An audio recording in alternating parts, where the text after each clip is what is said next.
Hello. We are just getting set up here.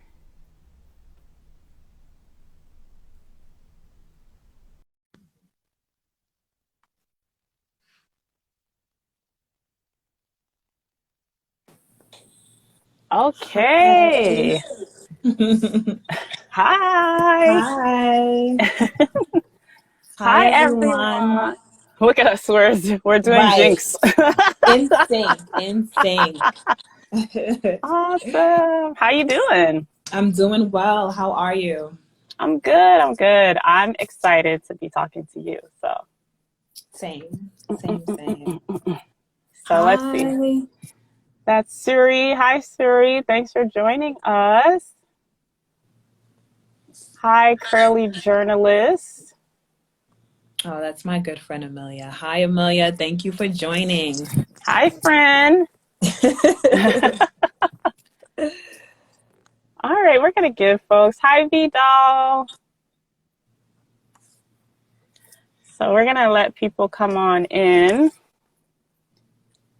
to our policy table. So you all who are joining us, hold tight as we let folks come in before we jump into our conversation, our lunchtime chat.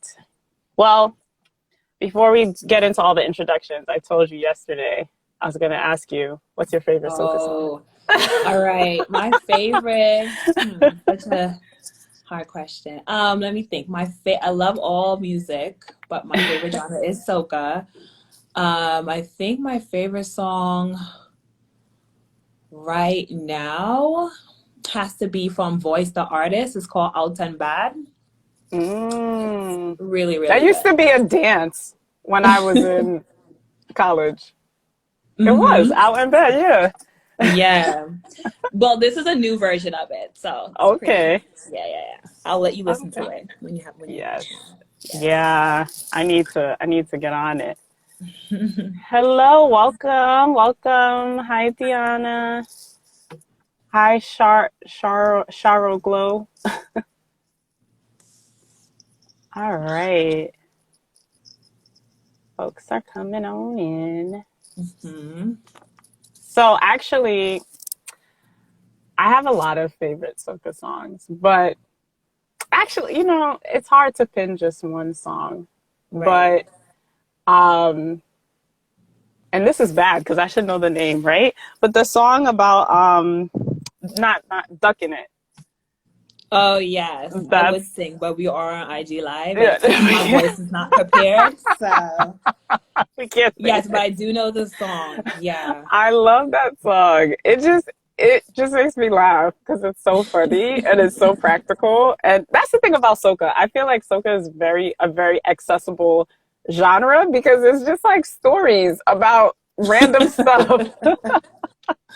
About random people having a good old time. Exactly. Hi Alejandra.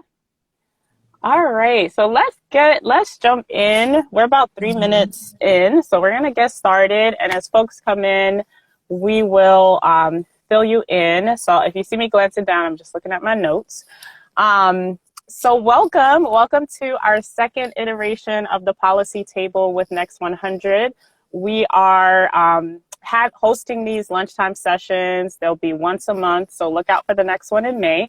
And they're basically opportunities for us to have conversations with folks who are impacted by certain policy decisions and issues in our society, and those who have proximity to those who are impacted. So we're really excited to chat.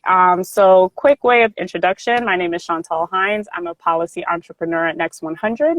And I am trained as an attorney and came to this work after practicing for about 10 years and wanted to see more systemic policy change in this area for students in the foster system. So my focus is around the intersection of the foster system and education.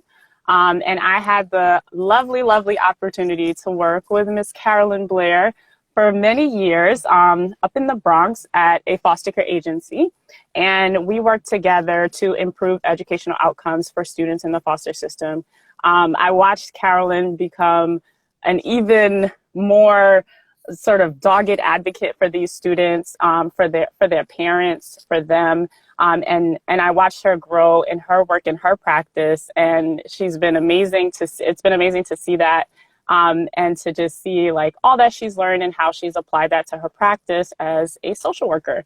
So I'll turn it over to Carolyn to give her introductions, and then we'll jump in. Well, thank you so much for that introduction. Ooh, I feel so special. You are. Um, well, hi everyone. My name is Carolyn Blair. I am currently a field placement specialist with Fordham University Graduate School of Social Services, where I help students navigate the field placement process and help them identify their professional social work goals. Previously, I worked as a coach supervisor through the Fair Futures Initiative, a coaching program that helps adolescents identify and create their academic and career goals. And we connect them to quality and new experiences that align with their goals. And then at the foster care agency that I previously worked at, I also held roles as an education specialist and a case planner, just overall supporting youth and families in the child welfare system, just to promote overall well-being. So I'm just really happy to be here, happy that I was invited to talk about not only my experience working with students and parents, but just to talk about how we could better show up for them. And just, it's amazing to be here, you know, alongside with Chantal, because, you know, I'm going to send her flowers. She has been amazing in helping me grow in my current and previous positions, and just showing me how to show up and what ways that we could do things differently and not have to stay the same, because that's what we're accustomed to doing. So Chantal, thank you so much. And I'm just happy to be here in conversation with you. Ah, same here. So let's jump in. So you spoke about like the different positions that you held at the foster care agency that you worked at. So can you tell us like what ages you worked with, and then maybe like what you learned about working with the different students that you worked with? Yeah. So at the agency I work with, I was a case planner, an education specialist, and a co-supervisor. So I have like a unique experience. I got an opportunity to work with a large range of children, right? So from birth to age 21.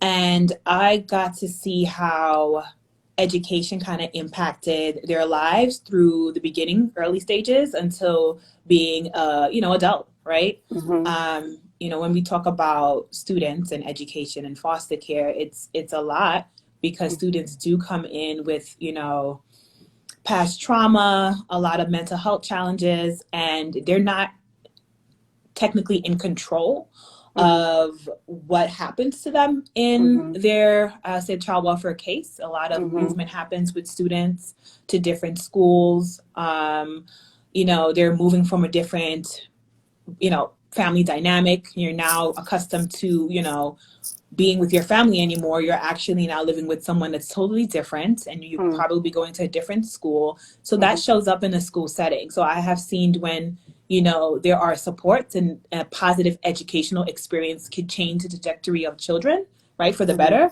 And then I've witnessed, unfortunately, when we don't have enough supports and enough advocates, where children do fall through the cracks and we can't support them, and it leads down to a pathway of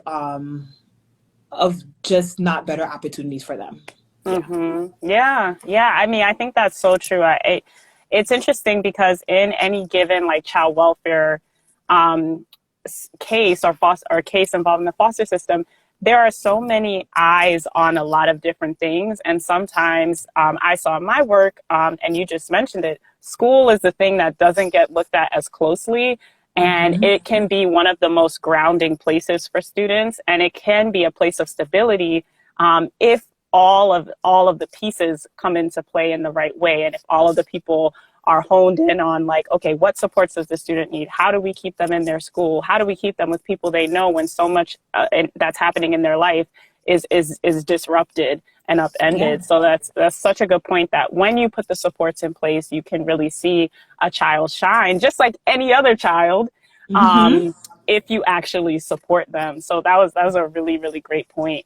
So, Yeah. you mentioned you work with different students, and I know in your coach work you talked about really helping to guide students and letting them take the lead. So can you talk a little bit about what it looks like to invite a child into that conversation and allow them to have some agency, or not child, youth, children and youth, like to have some agency over their educational experience?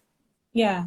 I think, you know, when we talk about inviting students into their education plan, it looks differently and we talk about different age range, right? But I always at the core feel like students' voice matters, their preferences matters, and we need to start listening to what they prefer and what they like in order to kind of co-create goals for them and plan with them, right? Mm-hmm. It's I think when it comes to child welfare, we do wear our expert hats a lot and we Mm-hmm. don't know how to switch and let Mm-hmm. them take the lead.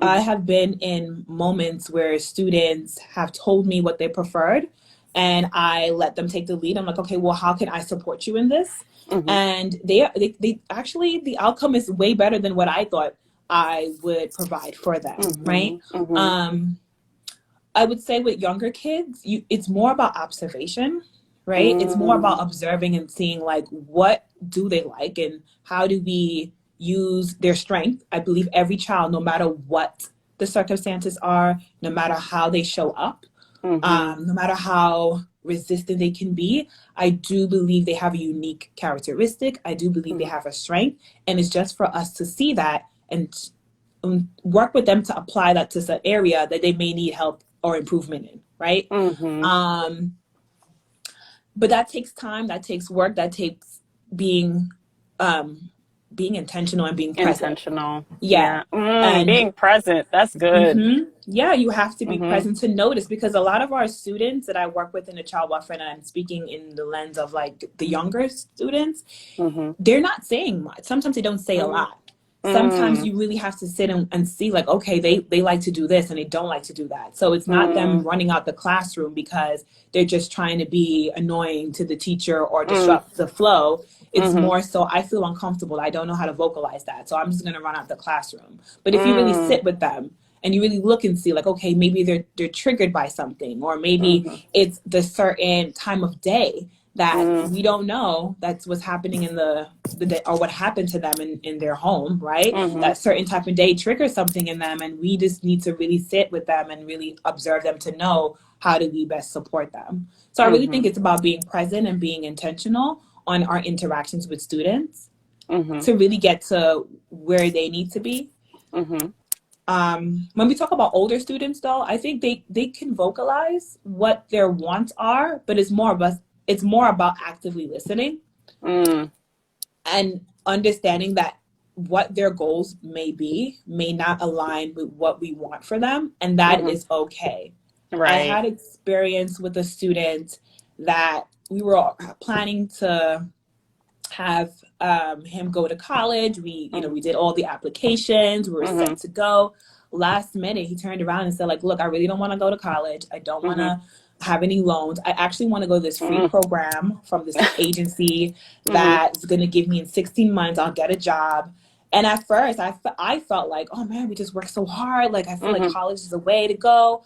But I just said, you know what? I'm going with what you want to do. So Mm-hmm. let's see what this program is all about. Mm-hmm. 16 months down the line, I mean, I'm not sharing my salary out, but I feel like he's making more than me. And I think that's magical Yes. to really understand Yes. that, they know what they want. And we just need to be present and really listen to what they want and then try to guide them with the resources that we have. That's where the hat comes in. We know all the Mm-hmm. resources and that's cool. But how do Mm-hmm. we share that and let them tell us, okay, I want this one, instead of us just Yeah. telling them this is the best one for This them. is the best way. Yeah. I mean, to your point about, um, there are different ways to be successful, and there are Mm-hmm. different ways to achieve the things that you want to achieve in life. And I think when we look at a population like students in the foster system who, like you said, have had so much agency removed from them, whether it's because they were removed from their home for a reason that, I say all the time, like, the reasons that we think children are getting removed are not actually the reasons that many of them are getting removed. A lot of Right, these right, children should have been home, right? So you have the trauma of them right. getting removed, placed in a stranger's home, trying to navigate that, trying to deal with all this staff who is in and out, in and out, in and out, because there's so much turnover in the child welfare staff side of things.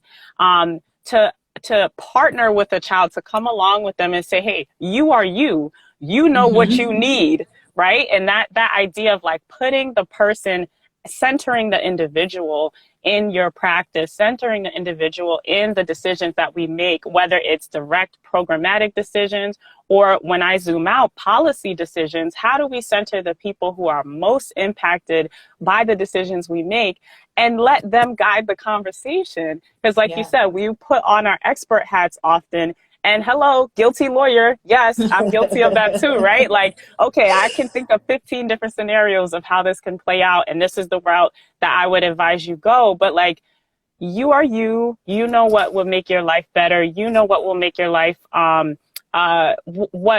will make your life meaningful. And we have to allow you to do that. So as we're like wrapping up, I want to leave like a couple minutes for questions. But as we're wrapping up, I would love to know, we didn't get into parents too much, so maybe in this question you can kind of touch on it. But when you think about the role of like social workers in education advocacy, in the foster space, particularly in working with students, in working with parents, what are ways, maybe you give us one way that you think social workers can help and one way that you think social workers maybe can improve on supporting students and families? Yeah. I believe one way social workers, especially social workers in foster care and social workers in education, to, I think, work with parents and students, not, it goes beyond just listening. I think it we need to understand that students and parents are experts on their Mm, lives. that's And I expert. think we need to work with them on giving them the resources for them to be advocates for themselves. Mm, empowerment. Empowering them. Yeah. Yeah. Mm-hmm. You know, Mm-hmm. when I say we wear the hat, I honestly feel like, yes, we worked hard for degrees and I get that. But when you're meeting where, and I know we say this a lot, meeting where the student is at or Mm-hmm. are, or meeting where the parent is at, it's really more about, look, hey, I want to, you don't have to be this person and like I know everything, this is what you need to do. You need to meet them where they are and say, look, these are the resources, tell me about your experience in education. A lot of parents I've worked with, they see their child's education journey through the lens of what they experienced when they were younger, right? And that may not Mm, have been the best. So you need to mm-hmm. sit down with them and say, like, look, tell me about your journey. Tell me what you think about IEPs or 504s or what is that? A lot of times Mm, our parents are thinking of IEPs as back in the day used to be a room, right? And all the mm-hmm. kids that were not doing well were in that room. So they might be like, oh, Mm-hmm. of course not. I'm not having my child go Mm-hmm. through that. But it's more than Mm-hmm. that. So if Mm-hmm. one thing I would say with social workers is be intentional, ask those tough questions, and Mm, resistance does not mean you stop there when it comes to a parent and a student. mm, You dig mm, deeper. You ask mm, them, well, tell me more about that. Because mm-hmm. sometimes the blanket statement a parent or student is saying is not necessarily what they're trying to really say. They're just so accustomed to child welfare, the system saying like, look, my opinion doesn't matter. So therefore I'm going to Mm, say, I don't want to sign that IEP or I mm, don't want to show up. I believe mm-hmm. that at the core, every parent and every student wants to do well. They Absolutely. want to do well. And there are moments that social workers can create and spaces and conversations that they can create with the parent, with the student, with the school. But Mm-hmm. it's just making those moments and stop, I think, letting things happen and letting it fall through the cracks. I think there's, Mm-hmm. I pride myself, and I've learned, I made mistakes Mm-hmm. and I've learned, but I pride myself in actually inviting parents to the school, letting the parents know what their child is doing, regardless of the case. Like if I'm there and I'm present, I want them to know, like, look, this is what your child's doing. This is what they are struggling with. Like, what do you think about this? Having the child see their parent come to the school, that's Mm, major. that's That's big. major. Regardless Mm-hmm. of what's happening at home, my mom and my dad is here supporting Mm-hmm. me. I Mm-hmm. have a student that saw his mom at the school. They had a conversation. Mom was present throughout the year, and the student was doing better, not, the Mm-hmm. best, but doing better Mm-hmm. in school because mom was engaged. There's conversations Mm-hmm. happening. My mom knows what I'm doing. My mom has a report card. That Mm-hmm. speaks a lot. Not Mm-hmm. because there is a child welfare case that a parent can be engaged in the education planning. We need to Right. support them in different ways and make different opportunities so they Mm-hmm. can, flourish in that light. This is Yeah. their child, regardless Mm-hmm. of what the circumstances may be. So I Mm-hmm. hope that answers your question. I was like on a Yeah. rant, but No, you absolutely did. And I just want to pick up before we shift to questions on the things that you said about like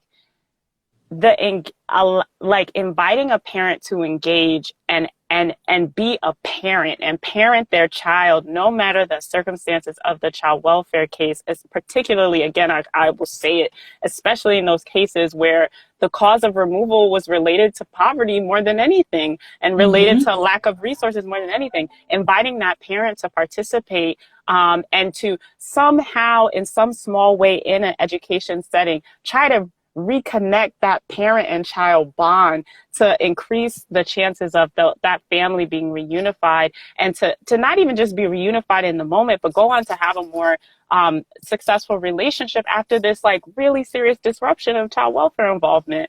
Yeah. So I really think that is so important with what you just shared. And we have one question here. How can teachers play a bigger role in supporting their students who are involved in the foster system?